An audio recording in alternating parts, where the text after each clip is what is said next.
지금 리튬의 가격이 완전히 바닥권에서 지금 소폭이나마 지금 다시 반등하는 국면에 있다는 게 좀 포인트가 되겠습니다. 배터리 셀 업체 중에는 비교 불가라고 보고 있습니다. 그래서 더 빠지는 게 저는 추세 하락의 전환이 아니라 지금 배터리 못 사신 분들이 같이 동참할 수 있는 좋은 기회가 아닌가, 계속 올라갈 거라고 봅니다. 왜냐면 두 가지, 크게 세 가지인데요.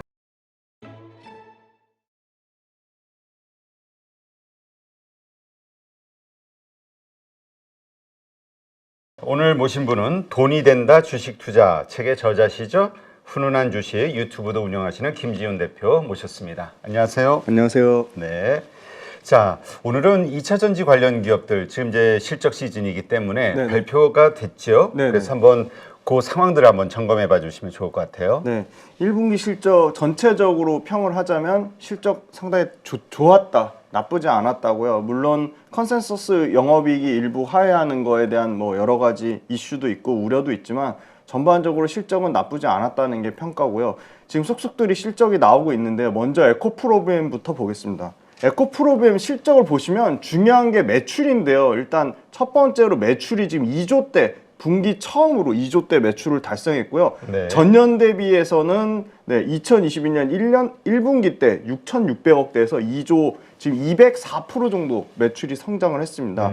영업이익 또한 전년 대비해서는 2배 넘게 250% 가까이 성장을 해서 1,073억을 기록했는데, 요게 실제 증권사 컨센은 1,100억대를 예상해서 뭐 컨센서스를 하회했다고 했지만 상당히 양호한 실적을 보여줬고요. 중요한 건 1분기가 계절적인 비수기입니다. 그래서 2분기, 3분기로 가시면 요 작년에도 보시면 2분기, 3분기 때 계속 실적이 좋아지고 4분기 때는 역시나 일회성 비용을 터는 문제로 인해서 4분기 때 또 소폭 실적이 감소합니다. 그래서 사실은 1분기보다는 2분기, 3분기로 갈수록 계속 실적이 좋아질 거다, 그렇게 보고 있습니다.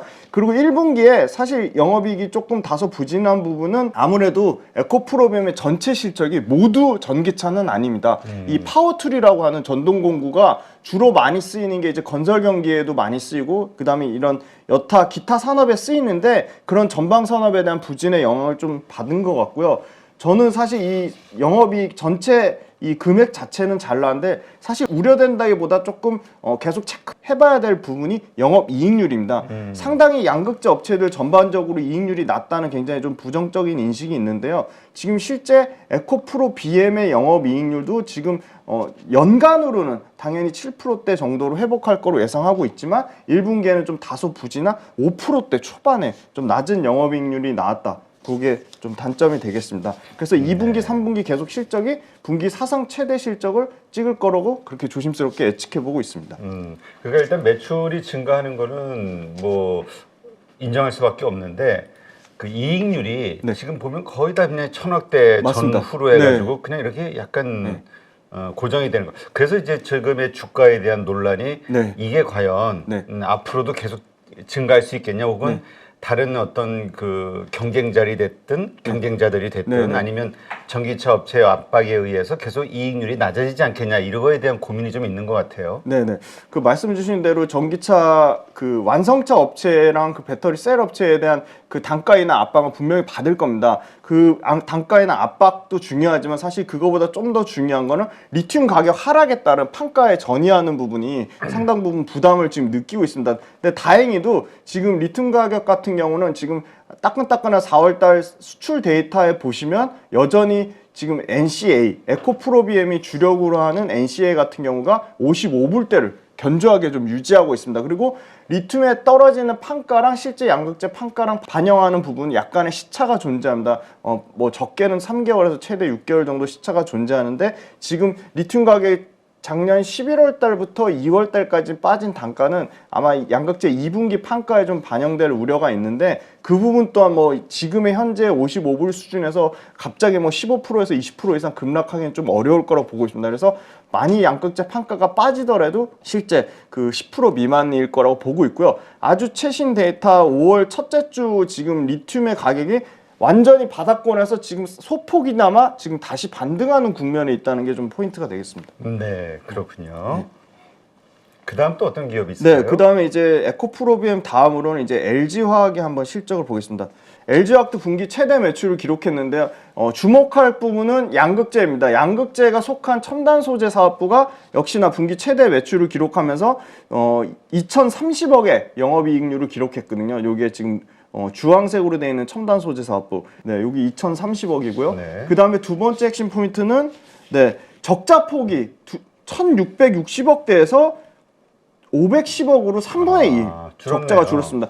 이거는 석유화학 사업부가 상당히 지금 선방 실적 받았고 나서 지금 턴어라운드 저는 되고 있다고 보고 있고요. 요거는 빠르면 하반기 지금 3분기에서 4분기에는 흑자 전환할 거라고 기대를 하고 있습니다. 그 다음에 지금 사실 뭐 파만농, 생명과학 그 다음에 요 나머지 부분들 이 첨단 소재랑 석유화학이나 에너지 솔루션을 제외한 부분도 약 4% 정도의 실적 증가가 있었습니다. 그래서 나름 기타 사업부에 선방을 했고요. LG 에너지 솔루션 같은 경우는 LG 화학보다 먼저 실적이 나왔는데 1분기에 영업이익 지금 6,330억. LG 에너지 솔루션의 영업이익도 사상 최대 실적이 나왔습니다. 특징적인 거는 6,330억에 이제 처음으로 분기 실적에 첨단 생산 세액공제, 북미에서 하는 1,003억이 첨단 생산 세액공제가 반영이 됐습니다. 그래서 이게 지분법 81.8%로 이제 반영이 되면 LG 에너지 솔루션의 분기 실적도 LG화학 전체 사업부의 영업이익에 상당히 긍정적인 영향을 미쳤다고 보고 있고요. 가장 여기서 중요하게 볼 거는 첨단 소재의 이 2,030억 영업이익인데요. 요거 왜 중요하다고 말씀드렸냐면 아까 말씀드린 에코프로비엠의 양극재 영업이익률이 5%인데 반해 LG화학 첨단 소재 내에 있는 양극재 사업부의 영업이익률은 8%가 나왔습니다. 그래서 그만큼 LG화학이 이 양극재 사업에서 굉장히 마진을 잘 내고 있고 그 가장 중요한 거는 LG 에너지 솔루션의 그 내재화 40% 내재화 하겠다에 따라 다른 여타 포스코 퓨처엠이나 에코프로비엠보다는 상당히 마진이 좀 아무래도 LG 화학의 거의 80% 90% 가까운 물량이 다 LG 에너지 솔루션 물량이기 때문에 단점은 단일 고객사란 단점이 있는 반면에 상당히 LG 엔솔 측면에서 마진을 잘 쳐주지 않았나 좀 그렇게 보고 있습니다. 하긴 여기가 지주사니까 자기네 돈 좀 더 내라. 그렇죠. 이렇게 되는 거지 뭐. 자기 고객사 물량이니까 아무래도 그런 점에서 충분히 이익을 보는 것 같습니다. 그러게 이게 또 이익이네. 아까 5%에 비하면 8%, 3%가 굉장히 큰 거의 차이입니다. 60% 맞습니다. 그렇죠? 네. 60%의 더 높은 이익률을 얻고 있다는 얘기가 되니까. 네. 그 다음에는 이제 삼성 SDI 한번 보겠습니다. 네. 삼성 SDI는 보시면요, 3분기부터 특징적인 거는 계속 분기 5조 매출을 기록하고 있습니다. 이게 지금 분기 5조 매출 지금 역대 지금 최대 지금 계속 매출 갱신을 하고 있고요. 2022년 3분기 기준으로 5조 3,680억 3분기 최대 매출이고요. 4분기 기준으로 최대 매출이고요. 1분기 기준으로 최대 매출입니다. 지금 4조대에서 지금 매출단에서 거의 20% 넘는 25% 가까이 넘는 매출 증가가 나왔고요. 25%가 넘는. 그 다음에 이익단에서도 1분기 영업이익 기준으로 최대 영업이익을 기록했습니다. 3,754억. 근데 더 잘 나올 수 있었는데 역시나 삼성 SDI도 이 자동차 전지 사업부 같은 경우는 50% 넘는, 그러니까 소위 말하는 자동차에 들어가는 배터리는 거의 50% 넘는 그 실적을 기록했는데 삼성 SDI에도 OLED 소재도 있고요. 그 다음에 IT에 들어가는 편광 필름도 있습니다. 요게 상당히 좀 부진했습니다. 1분기의 실적이. 그래서 요 부분이 하반기에는 좀 회복이 되면 당연히 더 좋아질 거라고 보고 있고요. 삼성 SDI도 LG 엔솔하고 영업이익률의 격차가 컸거든요. 근데 유일하게 지금 삼성 SDI가 1분기에 요 OLED랑 편광필름, IT 소재 쪽에서 부진하다 보니까 영업이익률이 7% 후반까지 떨어졌습니다. 네. 근데 반면에 LG 엔솔은 5%대에서 지금 6% 후반까지 올라왔습니다. 그러니까 영업이익률의 격차가 상당히 줄어든 거죠. 그래서 삼성 SDI가 못했다기보다는 LG 엔솔이 상당히 영업이익률이 좋아지고 있다. 그렇게 좀 비교해서 보시면 좋을 것 같습니다. 네, 그렇군요. 네. 매출과 관련해서는 네.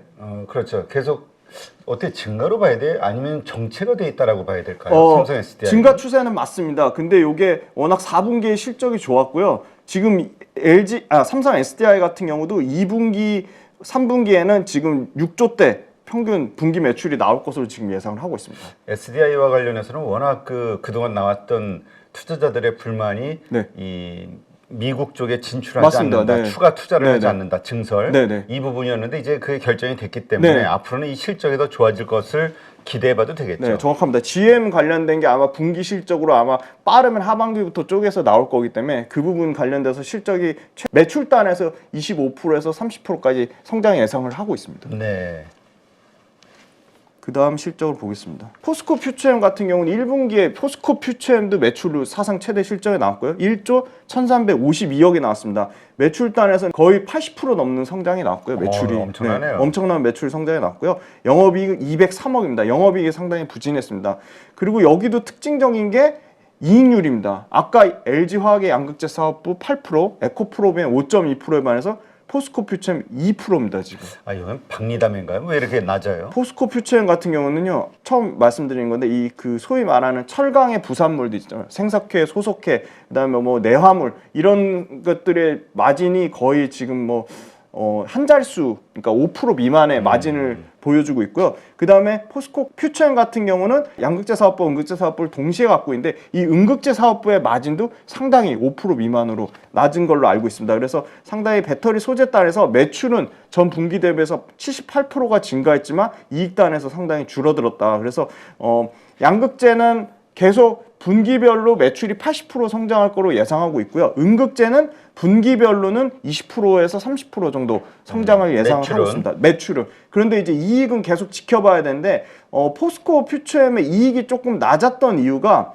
소위 말하는 포스코 그룹사에서 리튬이나 니켈을 그룹사 물량을 받는 게 아니라 외부에서 완성차 업체가 산 물량, 사급 물량을 받아서 이익률이 좀 더 떨어진 게 있고요. 거기에 대한 가공비만 네, 받는 거니까. 가공비만 받는 걸 정확하게 아시네요. 그래서 가공비에 대한 그 이익밖에 편취를 못하기 때문에 소재단에 대한 부분, 그러니까 원자재 가격이 하락하는 부분에 대해서 전혀 포스코 퓨처엠은 이익에 대한 증가분에 영향을 못 받았습니다. 그런데 이제 포스코 퓨처엠도 본격적으로 포스코 홀딩스로부터 니켈과 리튬을 조달받아서 이익 구조가 대폭 개선될 거라고 보고 있습니다. 그래서 지금은 2%대 이익이지만 이제 6%까지 포스코 퓨처엠도 연간으로는 좀 회복이 될 거라고 보고 있고요. 포스코 퓨처엠은 자 이제 이 표를 보겠습니다. 네. LG 에너지 솔루션 4월 달에 30조 수주를 받았고요. 계약기가 2029년까지입니다. 그러니까 당연히 6년으로 나눠서 매출에 반영이 되겠죠. 삼성 SDI 계약기가 32년까지고요. 40조입니다. 네. 그러니까 LG 엔솔이 삼성 SDI보다 더 물량으로는 큽니다. 연간 물량으로는 4조가 넘기 때문에 지금 삼성 SDI랑 LG 에너지 솔루션 두 개 합쳐서 벌써 지금 70조가 넘습니다. 그리고 이 얼티엄 셀즈, GM 합작 공장이죠. 음극재 단에서 이 1조 가까이 매출이 나왔고요. 그 다음에 양극재 단에서 13조 7,696억이 나왔고, 그 다음에 얼티엄 셀즈 양극재 단에서 8조 389억. 그래서 요거 다 합쳐보시면 약 93조가 됩니다. 아, 엄청나네요. 수주 규모에서 압도적으로 지금 에코프로비엠, 뭐 LG화학, 그 다음에 LNF, 코스모신 소재를 압도하고 있습니다. 그래서 아마 조금 고밸류를 받음에도 불구하고 주가 퍼포먼스가 좋았던 게 실제 이런 조 단위의 수주가 계속적으로 터지고 있기 때문에 포스코 퓨처엠이 좀 더 주가 상승 탄력이 상당히 좋았습니다. 그래서 이게 보시면 계약 기간이 다 2029년, 2032년, 2028년이거든요. 2033년도 있고요.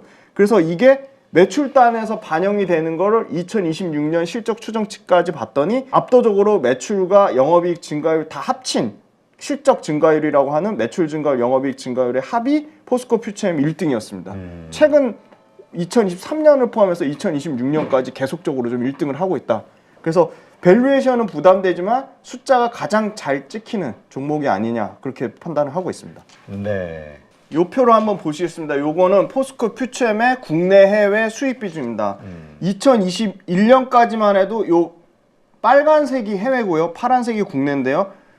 압도적으로 국내 비중이 월등히 높았죠. 지금 19년, 20년, 21년. 그런데 보시면 2022년부터 뭐 아까 보여드린 GM, 얼티엄 셀즈, 그 다음에 삼성 SDI발, 아마 삼성 SDI는 BMW로 추정이 되는데요. 삼성 SDI발 해외 수주가 급격하게 늘어나면서 해외보다 이렇게 매출이 초과됐습니다. 올해는 더 지금 요 갭보다 올해는 더 늘어날 것으로 보고 있는데요. 요게 지금 아마 해외 수출 비중이 늘어난다는 건 어떤 의미냐면 당연히 국내보다는 해외에서 마진을 잘 받는다는 의미입니다. 네. 그래서 영업이익률이 지금 2% 미만에서 연간으로는 6%까지 올라올 것이다. 그래서 2026년까지도 최소한 6%대 마진을 유지할 거라고 보고 있습니다.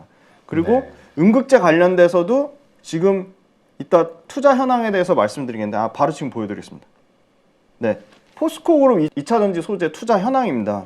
요거 지금 전체적으로 다 모여 있는데요. 포스코 퓨처엠만 볼게요. 포스코 퓨처엠만 보시면 자, 포항의 인조 흑연 음극재 3천 약 500억 정도 투자를 했고요. 그 다음에 양극재 3천억 정도 투자하고요. 캐나다 NCMA 지금 3,500억, 광양에 그 양극재 바로 앞단이죠. 전구체라고 하는 전구체 3,000억, 그 다음에 NCA, 네, NCA 요게 3,900억, NCMA가 6,000억.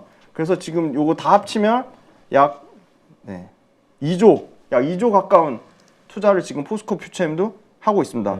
그래서 요 캐나다 퀘벡, 캐나다에 들어가는 요 투자, 그 다음에 아까 말씀드린 GM 얼티엄 세일즈 공장 관련된 게 아마 2024년, 5년, 6년 이렇게 계속 나눠서 반영되면 이익률이 좀 급격하게 좋아질 거라고 보고 있습니다. 그렇군요. 지금 보니까 캐나다에도 많이 진출하는 것 같아요. 얼마 전에 보니까 뭐 20조짜리 배터리 공장을 폭스바겐이 짓는다 이런 얘기를 봤던 것 같은데 캐나다도 상당히 우리가 보기엔 자원부국이잖아요. 네, 여러 가지 그 밸류체인이 괜찮은가 봐요. 네, 맞습니다. 그래서 지금 북미하고 캐나다 연관지어서 니켈하고 리튬 쪽에 광산을 확보한다든지 그쪽에 있는 회사랑 조인트 벤처를 맺는 형태로 이 배터리 소재 밸류체인을 지금 확보하려는 노력이 계속되고 있습니다. 네, 그렇군요. 네, 다음 실적 이제 포스코홀딩스 볼 텐데요. 역시나 포스코홀딩스는 철강이 뒷받침이 돼줘야지 전체적인 실적이 잘 나올 수 있는데 작년 물론 경기 침체의 여파도 있었지만 흰남노 관련돼서 연간으로는 최소 3천억에서 최대 4천억까지 비용 손실이 발생할 거라고 했는데 흰남노 실적이 지금 1분기에 반영이 된 겁니다. 그럼에도 불구하고 영업이익 7천억 정도가 나왔는데요. 7천억 정도 나온 거는 굉장히 좀 선방했다고 보는 의견이 좀 지배적이고요.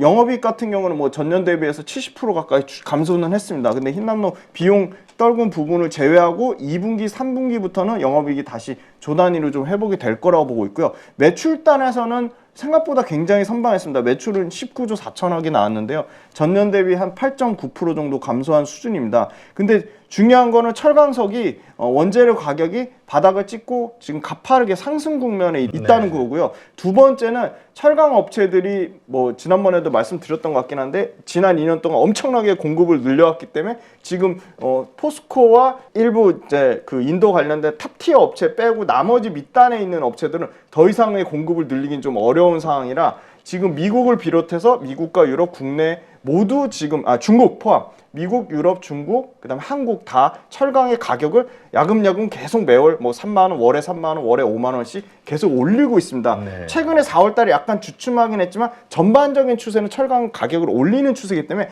철강 가격을 괜히 올리지는 않죠. 그만큼 재고가 빠르게 소진되고 있다는 거고요. 지금의 현재 실적은 지금 소위 말하는 중국에 대한 기대감 있잖아요.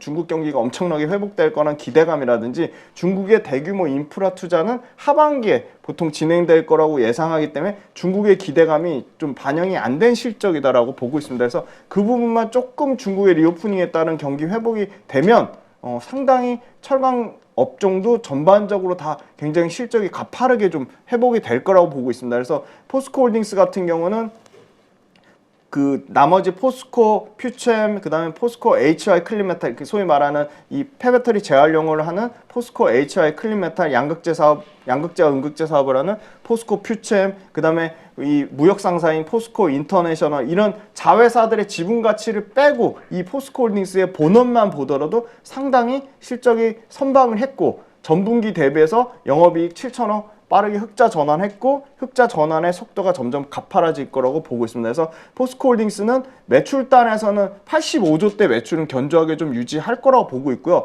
기대하는 거는 내년과 내후년입니다. 그래서 정말 빠르면 내년에는 드디어 이제 수산화 리튬 2024년 하반기에 수산화 리튬이 아주 보수적으로 잡아서 1조 8천억에서 2조 정도 매출이 더해질 거로 보고 있는데요. 2024년이나 2025년에 만약에 수산화 리튬 매출이 이 포스코 홀딩스 전체 매출에 반영되면 중요한 건 영업이익률인데요. 에비타 마진율로 지금 엘버말이나 칠레 SQM 같은 경우 마진율이 57%가 나오거든요.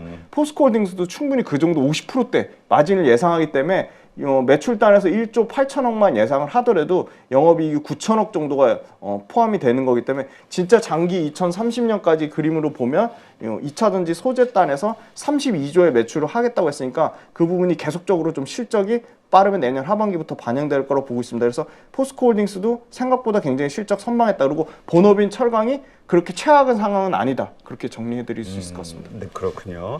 사실 그 올해만 들어서 개인 투자자들이 가장 많이 산 주식이 포스코 홀딩스라고 맞습니다. 한 4조 원 정도 네. 매수했다고 하는데 사실 이분들이 철강을 보고 투자하지는 않았을 거예요. 맞습니다. 네. 지금 말씀하신 배터리나 네. 2차 전지 관련해서 그다음에 또 리튬, 염호 네. 뭐 이런 것들이 아마 주된 요인일 것 같은데 이쪽에 대한 성장성 계속해서 가고 있다. 네. 이렇게 보면 되겠네요. 네, 그냥 수산화 리튬의 가치가 지금 이제 염호에서 하는 게 약 5만 톤, 그다음에 광석에서 하는 게 한 4만 8천 톤에서 9만 8천 톤인데 수산화 리튬의 가격을 어떻게 측정하에 따라 매출이 천차만별인데 그 10만 톤에 대한 거에 환율, 그다음에 킬로그램당 얼마로 곱하면 최소한 매출이 지금 10만 톤 기준으로 봤을 때 지금 약 4조 정도 매출 나오는 거니까요. 4조 정도 매출 나오는데 10만 톤이 이제 끝이 아니고 가장 지금 초창기 단계에서 2025년 예상하는 게 10만 톤이고 이제 2030년까지는 30만 톤 이상을 보고 있기 때문에 30조 이상의 매출을 지금 포스코홀딩스도 기대하고 있기 때문에 수산화 리튬에 대한 가격만 계속적으로 잘 체크를 하시면 매출과 영업이익 급속도로 늘어날 거로 보고 있습니다. 네, 그렇군요. 마지막 코스모 신소재인데요.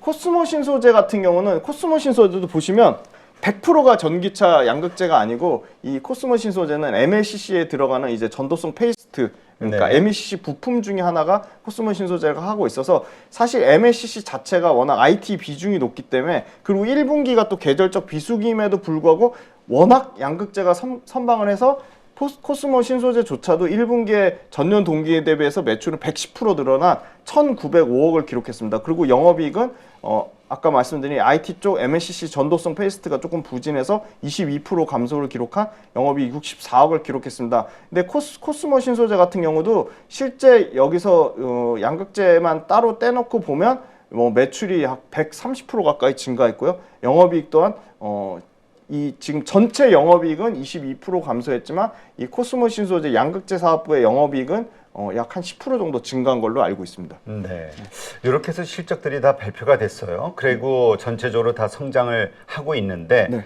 문제는 이제 이러한 성장이 이미 주가에 반영이 된 것이냐 아니면 좀 오버밸류 아니냐 아니면 더 투자 아직도 상승 여력이 많이 남아있다. 이것이 이제 시장에서 충돌을 하고 있는 거죠. 네네. 지금 어떻습니까? 이 가운데에서 가장 좋은 실적 그 다음에 앞으로 기대가 되는 주식이라고 한다면 우리 네. 김지현 대표가 봤을 때 네, 저는 가격적으로는 역시나 LG화학이 밸류에이션이 제일 쌉니다. LG화학 밸류에이션이 싼 건 분명한 것 같고요. 그리고 LG화학 같은 경우는 여전히 좀 석유화학 사업부의 밸류를 받는 것 같고요. 양극재 사업부의 매출이 계속 커져서 올해는 양극재 사업부와 LG엔솔의 지분 가치가 합쳐진 게 그 석유화학 사업부를 넘어갈 거라고 보고 있는데 그 넘어갈 석유화학 사업부의 영업이익을 넘는 것까지 반영하면 지금의 LG화학 시총은 좀 저는 아닐 거라고 보고 있습니다. 가격적으로는 역시나 LG화학이 밸류에이션이 제일 쌉니다. LG화학 밸류에이션이 싼 건 분명한 것 같고요. 그리고 LG화학 같은 경우는 여전히 좀 석유화학 사업부의 밸류를 받는 것 같고요. 양극재 사업부의 매출이 계속 커져서 올해는 양극재 사업부와 LG엔솔의 지분 가치가 합쳐진 게 그 석유화학 사업부를 넘어갈 거라고 보고 있는데 그 석유화학 사업부의 영업이익을 넘는 것까지 반영하면 지금의 LG화학 시총은 좀 저는 아닐 거라고 보고 있습니다. 물론 70만 원대에서 가격이 크게 빠지지도 않고 오르지도 않고 약간 옆으로 길게 횡보하는 형태를 보여주고 있는데요. 그래도 LG화학을 제일 좋게 보고 있는 거는 최근에 2차전지 주가가 많이 빠져서 욕하시는 분들도 많고 많이 힘드실 텐데 LG화학을 포함해서 2차전지 주가 제가 요 표 아까 준비한 건데 바로 한번 띄워보겠습니다. 네. 코스피가 이게 5월 저희가 월요일 날 지금 촬영하고 있는데 5월 지금 4일자 목요일 것까지 최신 데이터를 반영한 겁니다. 코스피가 12.4% 올랐고 코스닥이 연초 대비 25.8% 올랐는데요. 그거에 대해서 뭐 압도적입니다. 전체 실적 추정이 가능한 이게 46개가 47개입니다. 47개가 52% 올랐는데 왜 모든 배터리 업체다가 다 막 100%씩 오른 거로 얘기하시면 안 되는 게 이게 진짜 디테일하게 쪼개 보셔야 됩니다. 원자재, 배터리셀, 양극재, 그다음에 음극재와 도전재 4개죠. 그다음에 전해, 분리막, 장비 이렇게 7개를 분리했습니다. 뭐 여기서 뭐 동박도 있고 알루미늄 박도 있는데 그러면 너무 세세해서 큰 틀에서 보면요.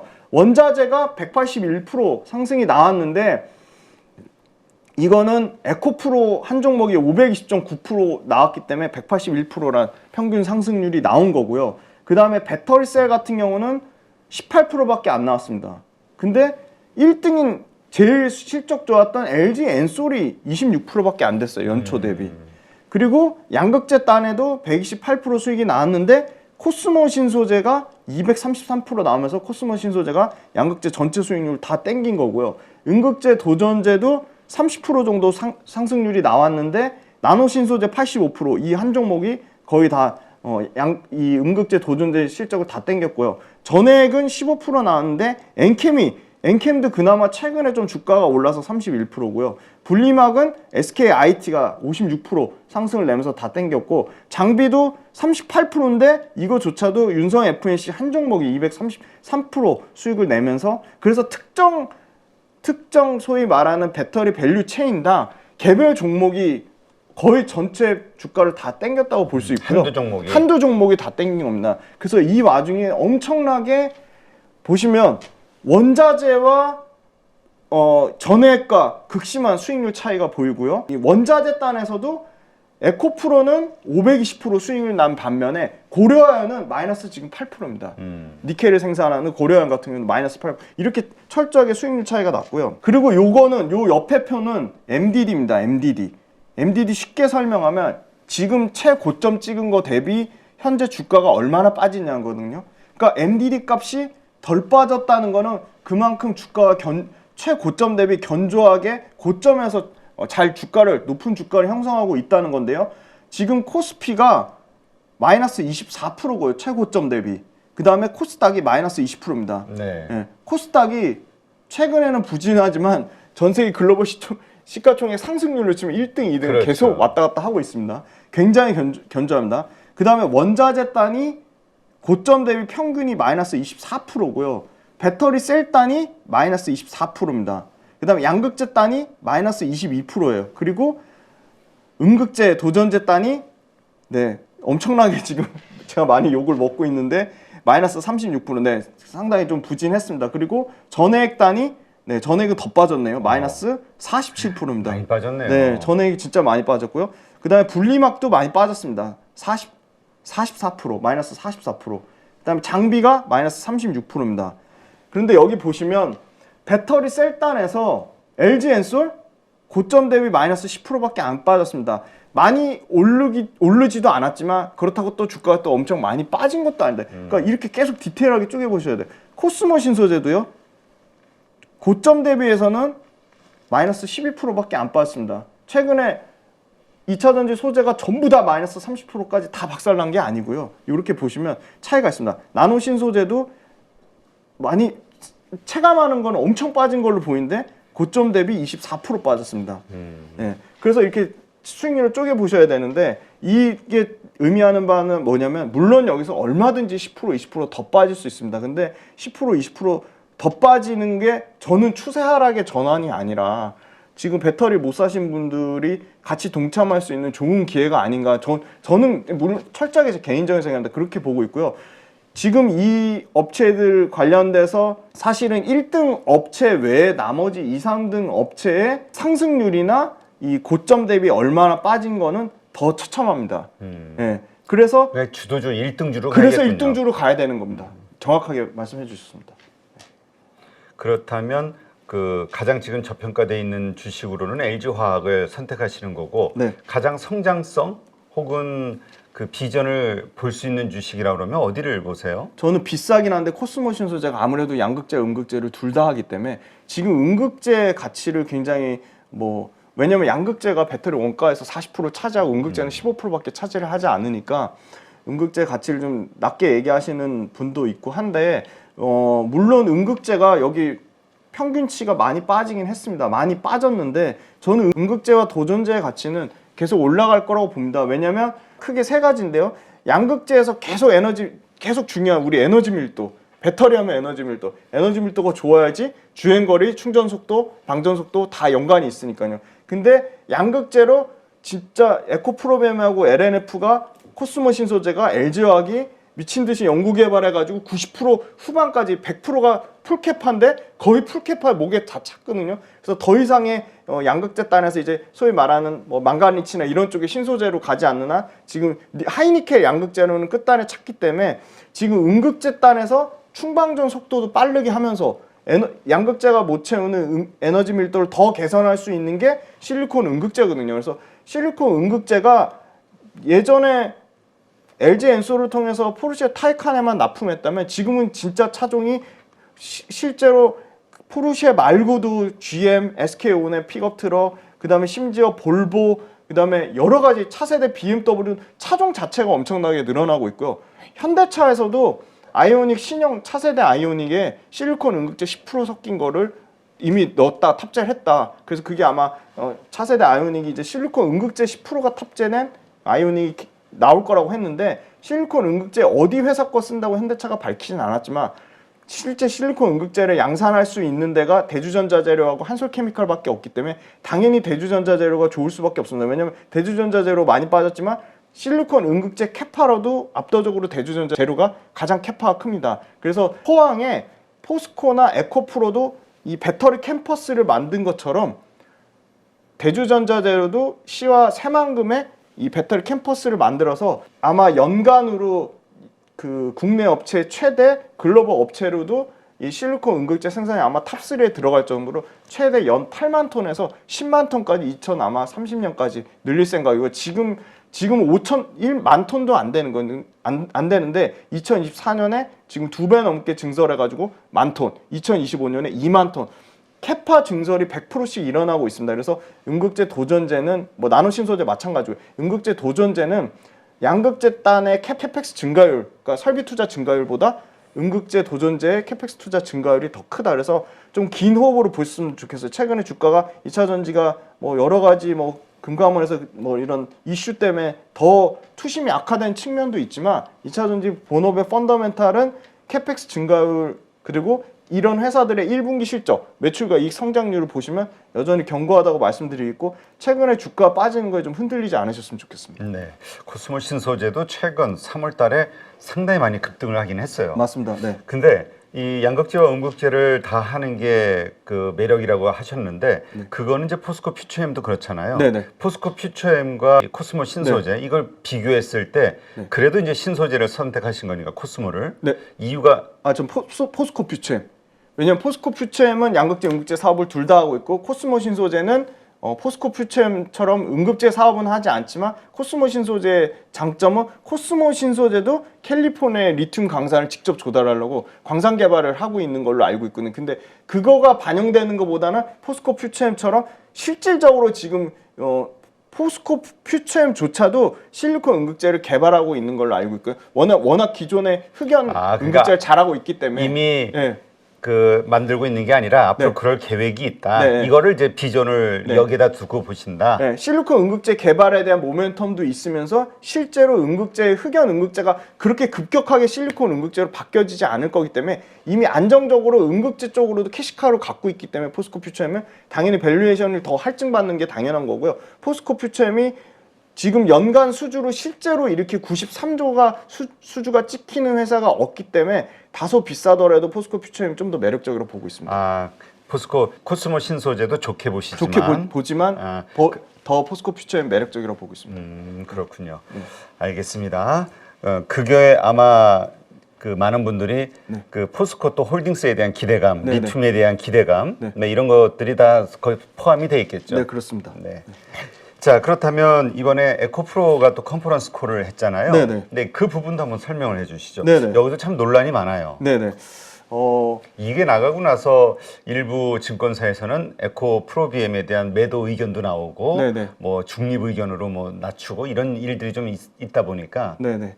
지금 에코 프로 BM 관련돼서 사실 주가가 빠진 이유는 제가 보는 가장 중요한 거는 이거 같습니다. 지금 포스코 퓨챔 뭐 LNF는 조단위 수주가 지금 나오고 있고, 물론 코스모 신서주도 사실 실적이, 그러니까 소위 말하는 수주 실적이 더 나와야 되는데 잠시 주춤한 부분이 있는데, 특히 에코프로빔의 사람들의 기대치는 엄청 높은데 조단위의 수주 실적이 지금 안 나오고 있거든요.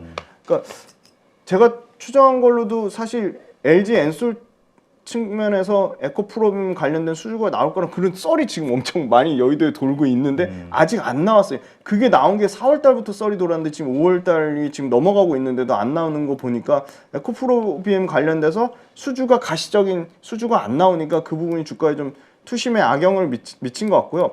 에코프로 사실 그 말씀 주신 컨퍼런스 콜 관련돼서 가장 기대하는 부분은 역시나 에코프로 머티리얼즈 IPO 상장 관련된 부분입니다. 왜냐면 에코프로의 장점은 포스코홀딩스랑 똑같이 가장 앞단에 리튬의 그 원자재단부터 끝단에 양극재까지 밸류체인의 완벽한 수직 계열하거든요. 근데 그 중에 가장 중요한 중간 역할을 하는 이 하이니켈 전구체를 생산할 수 있는 업체가 몇 안 됩니다. 그 중에 생산력으로 쳐도 가장 뭐 에코프로 머티리얼즈가 압도적이라고 볼 수 있고요. 이 지금 전구체가 연평균 엄청납니다. 지금 연평균 35% 성장하는 시장이고, 당연히 배터리 소재가 다 30% 이상 성장하니까 전구체도 그렇긴 한데 지금 중국의 의존도를 급격하게 줄이려고 하고 있거든요. 이 전구체 관련돼서는 이 양극재 핵심 소재이기 때문에 전구체 관련돼서는 중국에서 다 이 전구체를 가공하고 전구체 관련된 그 의존도가 80% 이상이 됩니다. 근데 에코프로 머티리얼즈가 만약에 상장이 되면 이 지금 시장에서 받는 밸류는 3조 이상을 보고 있거든요.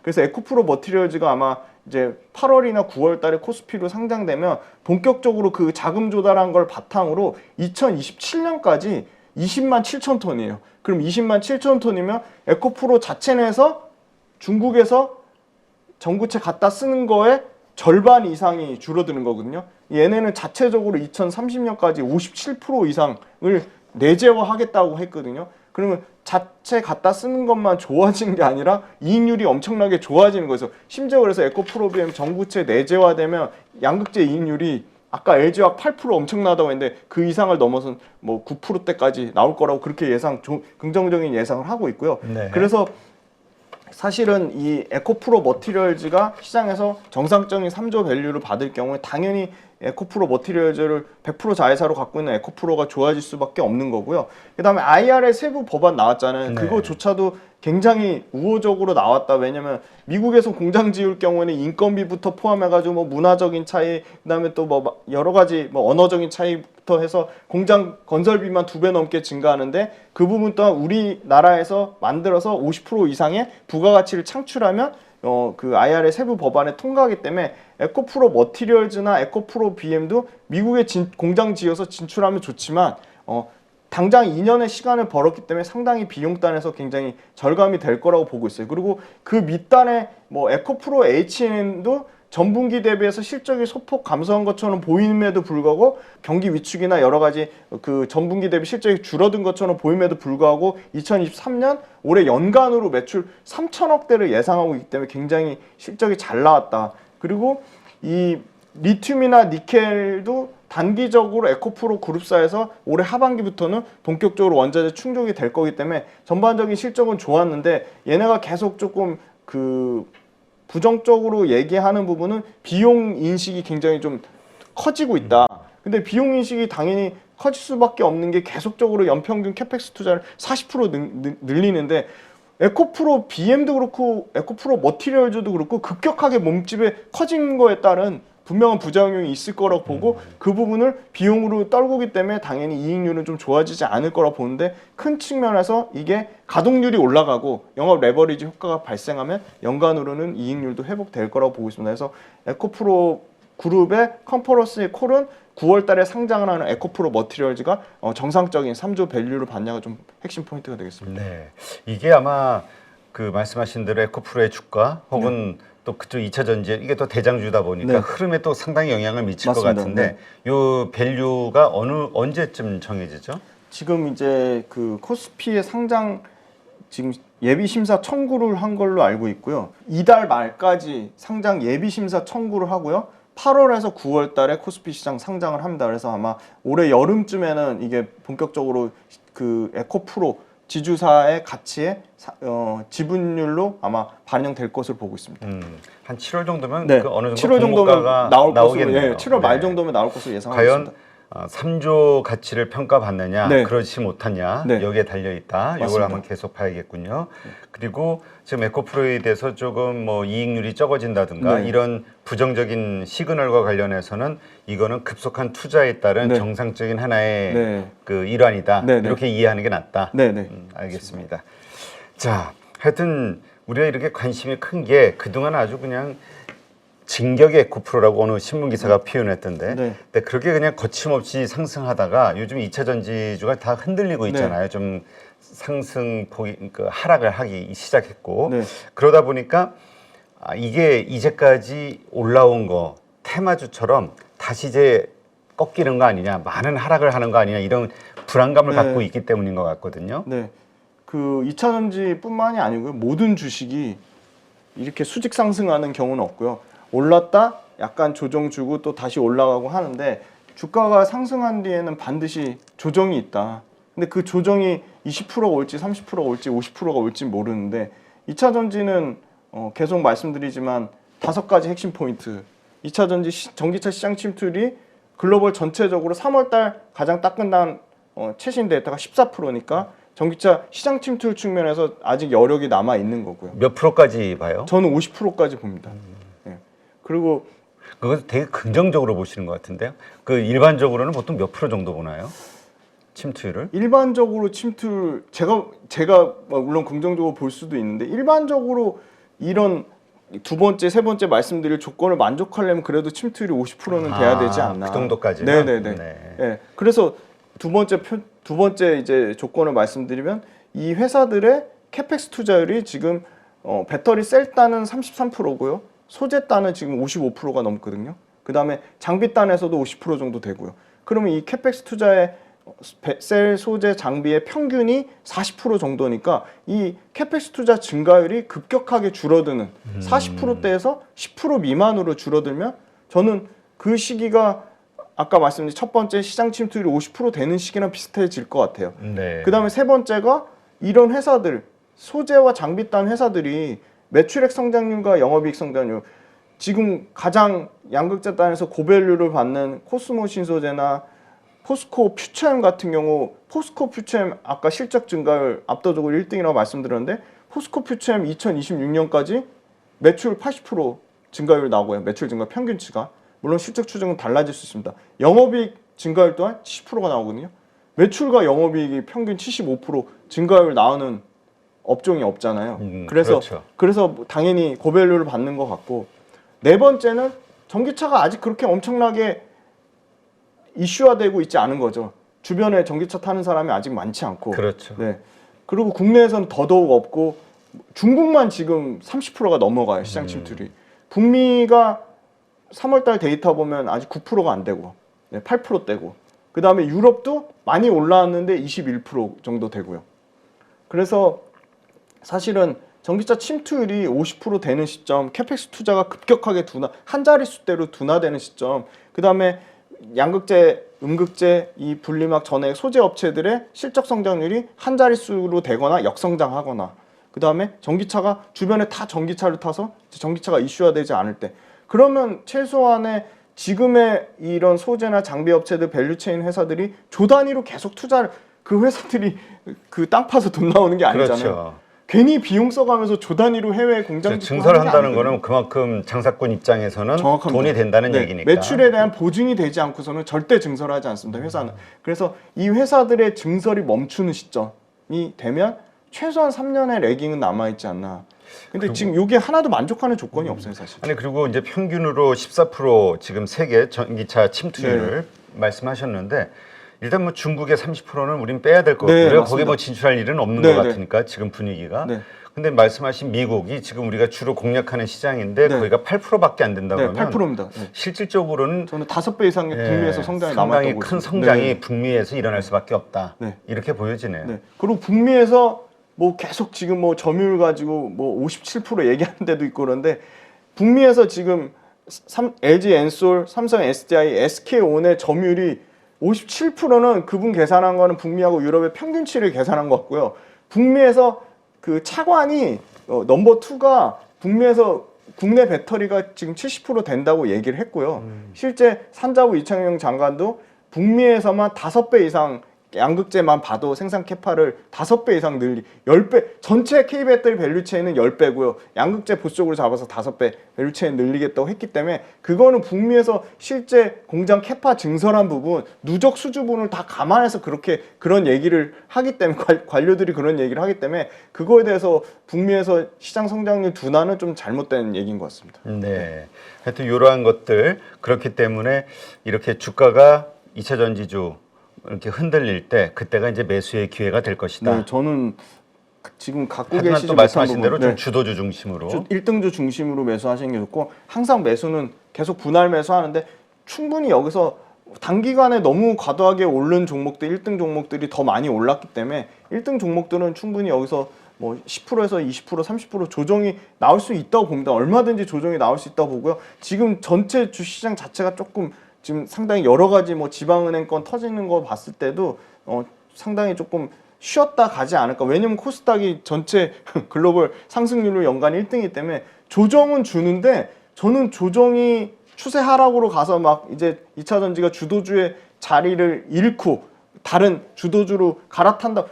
왜 계속 2차 전지 얘기만 하니까 사람들이 지겨울 수 있는데 2차 전지가 그 숫자로 찍힌 지가 사실 얼마 안 됐어요.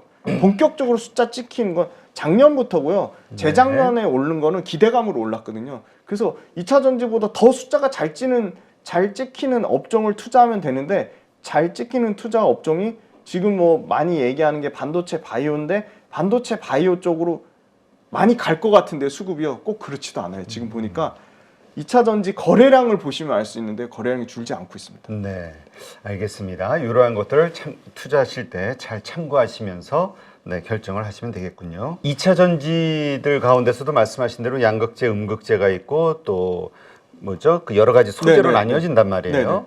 네네. 이 가운데에서 이게 순환매 형태로 돌고 있기 때문에 다음에 좀 부각이 될 게 뭐가 있을까? 네네. 이 다음 그 순환 섹터로 네네. 어떻게 보세요? 네, 양극재가 제일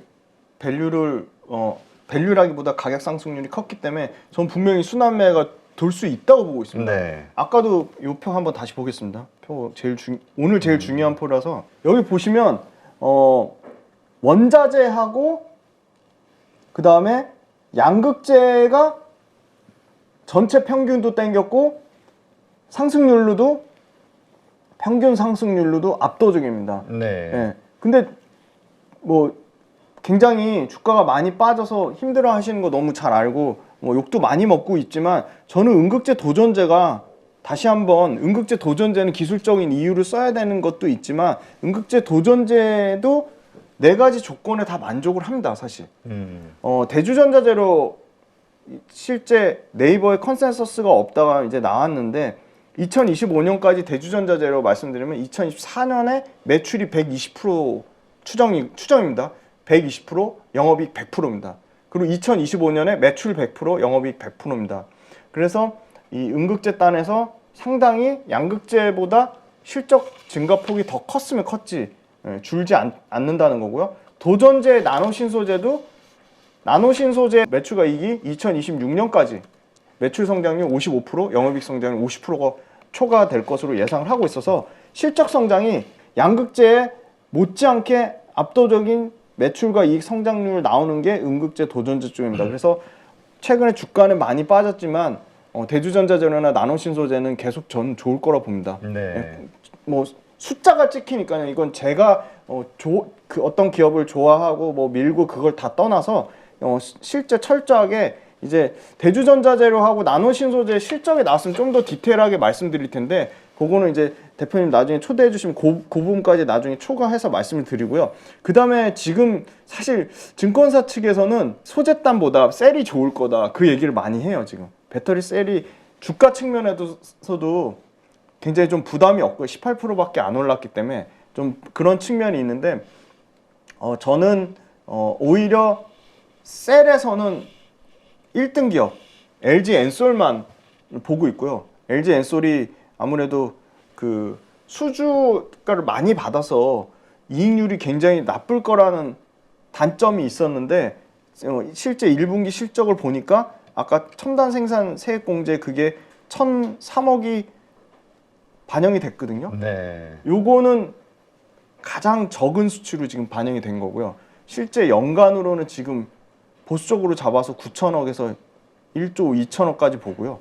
이게 2026년, 2018년 보면은 3조 넘는 생산세액 공제. 당연히 북미에서 가장 많은 공장을 지었으니까 가장 생산세액 공제 많이 받는 게 당연한 거고 그래서 LG 엔솔이 배터리 셀 업체 중에는 비교 불가라고 보고 있습니다. 그래서 압도적으로 LG 엔솔 보시면 될 것 같고 그 다음에 이제 그 생각보다 이 엔캠이 저는 복병인 것 같아요. 엔캠 이 전액이 그러게요. 그게 네. 뭐 세계 시장 미국 네. 공장 뭐 이야기하면서 네. 관심을 상당히 많이 최근에 받는 것 관심을 같아요. 많이 받고 네. 있고요. 엔캠도 숫자가 찍힙니다. 엔캠도 올해 내년 내후년까지 도전제보다 매출 성장률로 치면 더 큽니다. 70% 정도 예상을 하고 있어요. 70% 정도 이게 엄청 공격적으로 잡은 건 아니고요. 제가 평균치 계산해 보니까 이 정도 나오고요. 엔캠의 장점은 지금 전해액 관련돼서 1, 2, 3등이 다 중국인데 이 그러니까 양극재만 꼭 뭐 IRA 그 법안의 최대 수혜로 생각하시는데 양극재만 꼭 그런 건 아니고요. 엔캠도 전해액 관련돼서 왜냐면 중국 업체들이 다 글로벌 1, 2, 3등을 다 차지하고 엔캠이 4등이거든요. 근데 사실은 생산 규모로 치면 엔캠이 그 중국 1, 2, 3등이랑 전혀 생산 규모 측면에서 꿀리지 않거든요. 그런데 이 엔캠 같은 경우가 이미 미국에 공장을 짓고 있고요. 그리고 엔캠의 이 전액의 특징이 사실 특수 저장 용기에 담아서 이동해야 돼서 특수 저장 용기 비용이 들어가고 물류비가 또 별도로 들어가기 때문에 굉장히 비용단에서 상당히 부담을 많이 느끼는 이 건데 이 엔캠 같은 경우가 사실 가장 현지화가 잘 돼 있습니다. 북미 공장 외에도 유럽 그리고 중국 그리고 동남아시아 현지화가 잘 돼 있기 때문에 엔캠 같은 경우가 아까 숫자도 찍히면서 이 IRA와 CRMA 법안에 엔캠도 당연히 수혜가 본격적으로 이 숫자에 찍히는 게 반영될 거라고 보겠습니다. 그래서 최근에 대주주 이 오정강 대표 원래 창업주죠.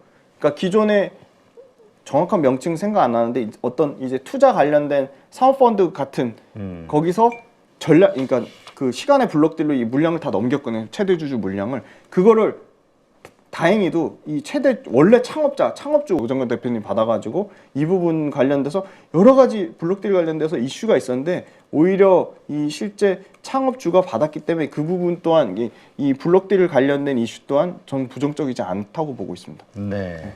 오히려 경영 안정성이 더 투명하게 강화되는 측면이라고 보고 있습니다. 하여튼 뭐 그 블록테일 소식이 나왔을 때는 뭐 장중에 10%까지도 네. 하락을 했었는데, 네, 알겠습니다. 이러한 것들이 하여튼 그래서 지금의 여러 가지 2차 전지 섹터에 대한 조정이 끝나고 났을 때에 다가올 수 있는 상승할 수 있는 어떤 순환매 그 안에서의 어떤 순환매에 있어서의 그 가능성 이렇게 봤을 때 지금 이야기하신 주식들이 좀 가능성이 높다. 그러니까 두 가지입니다. 밸류에이션이 양극재보다는 덜 부담스러우면서 실적, 매출과 이익 성장률이 찍히는 회사가 저는 이제 음극재, 도전재, 전해액 정도가 되지 않을까 그렇게 보고 있습니다. 네, 알겠습니다. 자, 하여튼 그 포스코홀딩스 우리 지난번에 그 주 인도네시아 전 대사님을 모셨는데 포스코홀딩스도 지금 또 니켈 공장 그 포스코홀 인도네시아에 차리잖아요. 지금 이 소재, 니켈과 리튬 이런 소재를 확보하기 위한 노력들이 아주 큰 것 같아요. 이게 대부분 중국이 다 가지고 있다고 해가지고. 그 배터리 광물 지금 탈중국 하려고 지금 안간힘을 쓰고 있고요. 심지어 뭐 돌고 돌아서 중국하고 계약하는 경우도 생깁니다. 당연히 이 LG 엔솔이 이제 뭐 중남미를 포함해서 LG 엔솔, 삼성, SDI, SK는 다 지금 탈중국하기 위해서 제3국에서 생산 공급망을 찾고 있고요.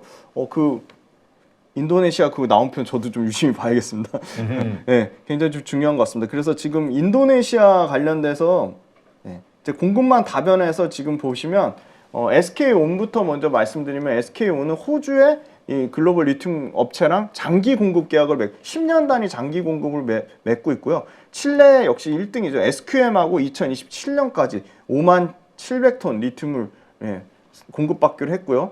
그 다음에 이제 LG 에너지 솔루션 같은 경우는 이 미국의 컴퍼스 미네랄하고 2025년까지 7년 동안 탄산하고 수산화 리튬을 받겠다고 했고요.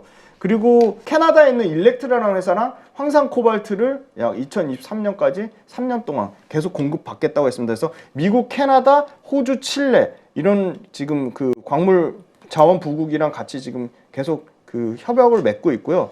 그 다음에 LG 화학 같은 경우는 미국 광산업체 피드몬트랑 이 리튬 20만 톤의 전강 규모 공급 계약도 맺고 있고요. 그리고 LG 에너지 솔루션도 서호주에 있는 캐슬린 밸리 여기서 나오는 리튬 프로젝트에 참여하면서 리튬 전강을 5년간 이제 70만 톤 이상 받겠다고 했습니다. 그리고 최근에 나온 말씀 주신 포스코홀딩스 관련돼서 포스코홀딩스는 최초로 인도네시아 직접 니켈 재련 공장을 지어가지고 니켈 중간재랑 니켈이랑 약 5만 2천 톤 정도 5,900억 투자해서 5만 2천 톤 정도 생산해가지고 아마 2025년에는 직접 이 포스코홀딩스의 인도네시아 공장에서 아마 니켈을 조달할 것 같습니다. 이게 지금 이 중국이 업스트림 그 이쪽 산업 이 핵심 광물 개발을 거의 다 독점하다시피 해가지고 거의 80% 이상 되는 걸로 알고 있습니다. 우리가 지금 리튬 같은 경우는 거의 90%를 다 그쪽에서 중국에서 맞습니다. 수입하기 때문에 올해만 뭐 나오는 그 기사들 보니까 우리가 장사 잘해서 좋다 하는데 10조 원을 그쪽에 가져간다고. 정확합니다. 이게 우리가 뭐 IRA니 뭐니 해가지고 이러고 있는 동안 중국도 같이 이익을 낼 수밖에 없는 구조. 그러니까 빨리 여기서 벗어나야 되는데요. 네네. 그래서 이제 다행히도 국가에서 이제 광물 자원 지도라 해가지고 리튬하고 니켈이 가장 많이 채굴되는 지역을 정부 차원에서 협력으로 하려고 하고 있고 이미 발빠르게 지금 말씀 주신 대로 니켈은 워낙 인도네시아가 압도적인 생산 1등 국가이기 때문에 거의 뭐 27% 네, 세계 27% 맞습니다. 매장량. 네. 그래서 그 니켈 관련돼서 포스코홀딩스처럼 직접 니켈 공장을 재련한다든지 아니면 LG 엔솔이나 SK온처럼 협약의 형태로 지분 투자 형태를 진입하는 거는데 조금 늦은 감은 있는 것 같습니다. 그래요. 하여튼 빠르게 우리가 이 원자재를 직접 우리가 개발하기 위한 근데 지금 또 분위기가 이게 이렇게 좋게 돌아가니까 그 가지고 있는 국가들이 전부 그 국유화를 해버려가지고 그래서 지금은 이제 거기에 생산 시설을 같이 더불어 먹고 사는 방식으로 개발할 수밖에 확보할 수밖에 없다. 그러니까 그만큼 비용이 더 들어갈 수 있다는 얘기겠죠. 네네. 비용은 들어가는데 리튬 가격 떨어지는 측면에서 보면 그런 회사들이 국유화하면 국유화할수록 리튬의 가격이 그렇게 쉽게 떨어질까요? 그리고 두 번째는 국유화해서 생산해서 재련해서 가공까지 하려면 최소 8년에서 12년이 생기거든요. 그러면 그들만의 생산에 대한 독점력은 더 오히려 강화될 거라고 보고 있습니다. 그런 측면에서 당연히 포스코홀딩스나 에코프로처럼 원자재 밸류체인 앞단을 갖고 있는 회사는 더 밸류를 받아야 되는 게 맞다고 보고 있습니다. 네, 알겠습니다.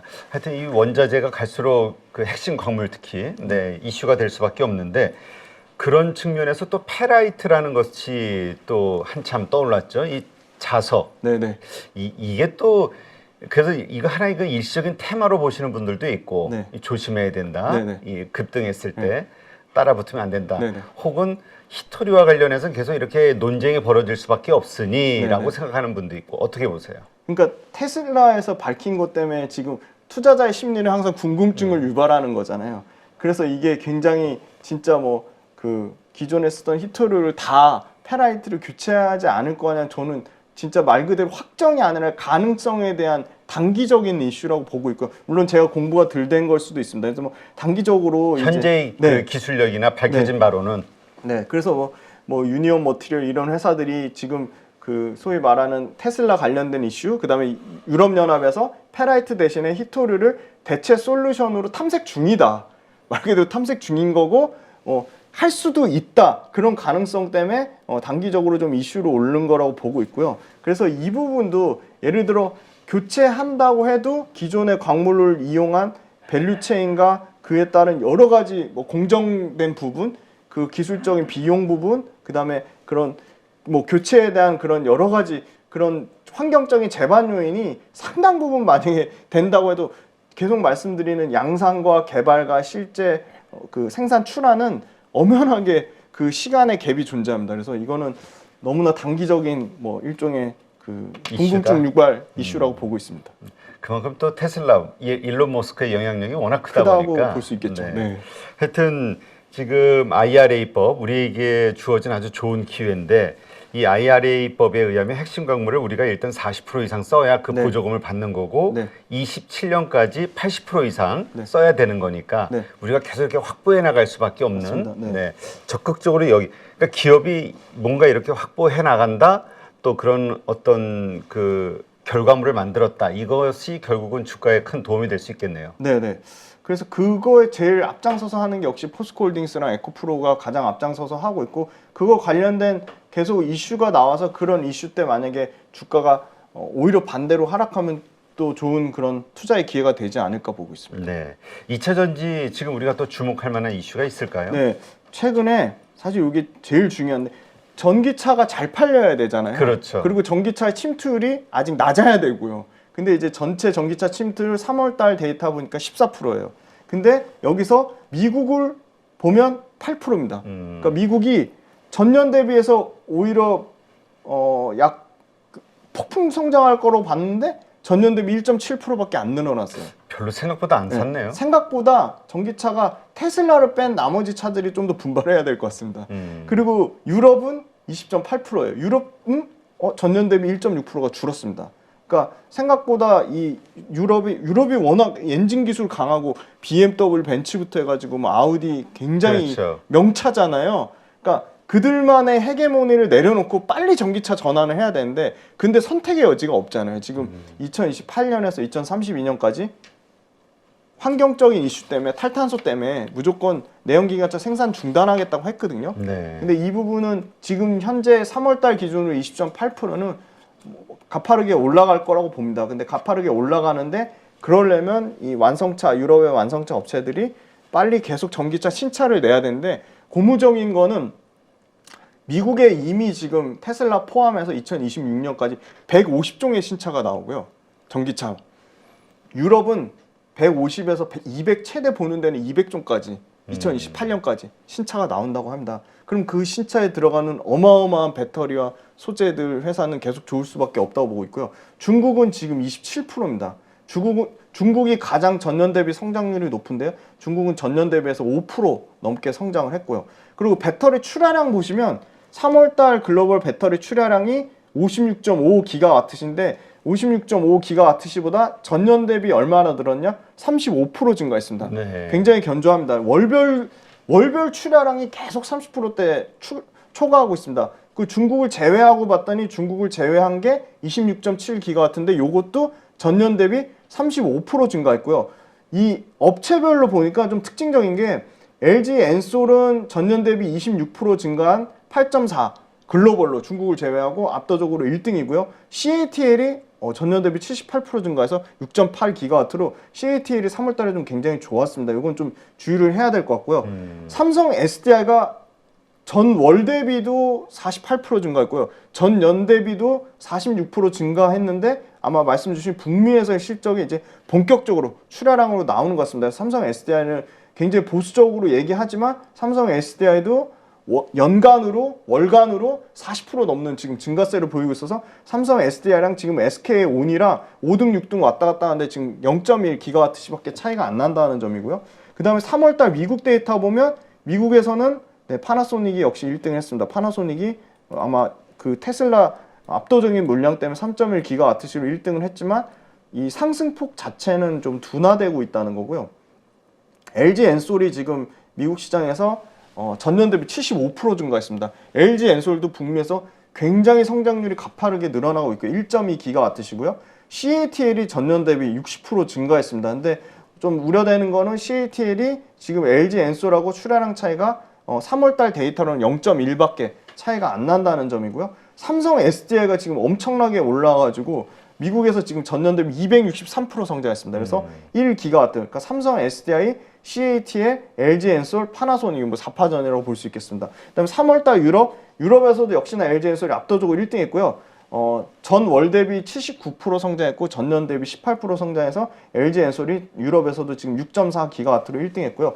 CATL이 지금 전년 대비 86% 증가하면서 LG 엔솔하고 2기가와트 차이는 나지만 4.4기가와트로 좀 CATL이 지금 북미하고 유럽에서 좀 상당히 LG 엔솔을 좀 빠르게 좀 따라잡고 있습니다. 그리고 이제 전기차 판매량 보시면 BYD랑 CATL 중국 포함입니다. BYD가 압도적으로 1등인데 BYD가 21만 대 팔았고요. 아, 많이 팔았네요. 네, 확실히 많이 팔았습니다. 그 저가형 모델 있잖아요. 현대차가 미국에 8천 몇 대 팔았다고 하는 거 보면은 엄청난 수치입니다. 그리고 테슬라가 3월 달에 굉장히 많이 회복이 됐습니다. 뭐 가격 올렸다 내렸다 막 자기네 마음대로 하는데도 불구하고 테슬라가 20만 대 팔았거든요. BYD랑 이게 지금 1월달, 2월달 데이터보다 엄청나게 좁힌 거거든요. 10,000 대밖에 차이가 안 나고요. 테슬라가 지금 2위고 BYD가 1등입니다. 그리고 3등이 스텔란티스고요. 스텔란티스도 지금 빠르게 점유율이 올라오고 있습니다. 13% 점유율로 약 한 8만 대 정도 팔았고요. 스텔란티스는 유럽에서 1등이고요. 지금 현대 기아차가 지금 한 5, 6위권을 형성하고 있다고 말씀드리겠습니다. 그래서 지금 BYD를 제외한 1등부터 5등에 들어가는 핵심은 이거죠. 1등 BYD를 제외한 2등의 테슬라, 3등의 스텔란티스, 4등에 왔다 갔다 하는 BMW랑 현대기아차, 그 다음에 폭스바겐이 3등입니다. 폭스바겐, 현대기아, BMW, 스텔란티스 모두 국산 배터리를 쓰고 국산 양극재 소재를 쓴다는 점을 요 수치에서 계속 여전히 견조하다는 점 말씀드리겠습니다. 네, 알겠습니다. 하여튼 그 미국보다 유럽을 우리가 현대차 기아가 2배 더 팔았다 해가지고 이유가 뭔가 했더니 유럽 시장이 일단 더 크다. 현재 시점에서는. 현재 시점에서는. 그렇게 보면 되겠군요.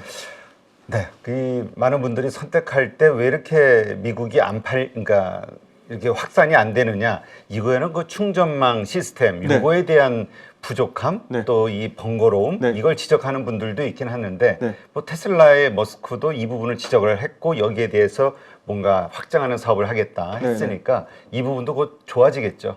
인프라 관련된 거는 빠르게 좀 올라올 거라고 보고 있고 지금 워낙 유럽이 인프라가 잘 돼 있기 때문에 아무래도 그 부분인데, 근데 북미 같은 경우가 유럽과 중국보다 압도적으로 픽업 트럭이라든지 대형 그 소위 말하는 SUV 차량이 잘 팔리기 때문에 출하량 자체가 훨씬 더 클 거라고 보고 있습니다. 네, 알겠습니다. 이렇게 해서 오늘 전기차 부분 또 2차 전지 관련된 섹터에 대해서 한번 자세하게 스터디를 해봤는데요. 우리 방송을 보시는 가족분들 참고하셔서 차분하게 너무 과하지도 않고 모자람이 없게 이 섹터를 바라보면서 투자의 시각을 가져보시기 바랍니다. 오늘 수고하신 김지훈 대표님 고맙습니다. 감사합니다.